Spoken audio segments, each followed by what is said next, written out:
মুম্বাইয়ে এক স্কুলে বোমা হামলার হুমকিকে কেন্দ্র করে চাঞ্চল্য ছড়ালো। জানা গিয়েছে, বাণিজ্যনগরী যোগেশ্বরী ওসিয়ারা এলাকার একটি স্কুল কর্তৃপক্ষ হুমকি ইমেল পান। খবর পেয়ে ঘটনাস্থলে পৌঁছায় পুলিশ। খবর দেওয়া হয় বম্ব স্কোয়াডকেও। মুম্বাই পুলিশ জানিয়েছে, বোমা রাখার হুমকি ইমেল পাওয়ার পরই আতঙ্ক ছড়ায় স্কুলে। তড়িঘড়ি পড়ুয়াদের স্কুল থেকে সরিয়ে নিয়ে যাওয়া হয়। তারপর স্কুলের বিভিন্ন জায়গায় তল্লাশি করা হয়, কিন্তু সন্দেহজনক কিছু মেলেনি। পুলিশের প্রাথমিক অনুমান, ভুয়ো হুমকি দিয়ে আতঙ্ক ছড়ানোর চেষ্টা হয়েছিল।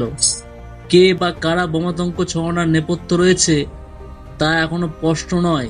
তদন্ত চলছে বলে জানিয়েছে মুম্বাই পুলিশ। তবে ইমেল প্রেরক নিজেকে আফজল গ্যাংয়ের সদস্য বলে পরিচয় দিয়েছেন। উল্লেখ্য, গত কয়েক মাসে একাধিকবার এমন ঘটনা ঘটেছে। গত মাসে দিল্লির 40টি স্কুলে একই সঙ্গে বোমাতঙ্ক ছড়ায়। পুলিশ পুরো দমে ধরপাকড় শুরু করলেও এমনও হুমকি বার্তা আসা বন্ধ হয়নি। দিন কয়েক আগে ডিপিএস আরকে পুরম সহ রাজধানীর প্রায় 20টি স্কুলে বোমা রাখার হুমকি বার্তা পাঠানো হয়েছিল। পরে জানা যায় বার্তাটি ভুয়ো।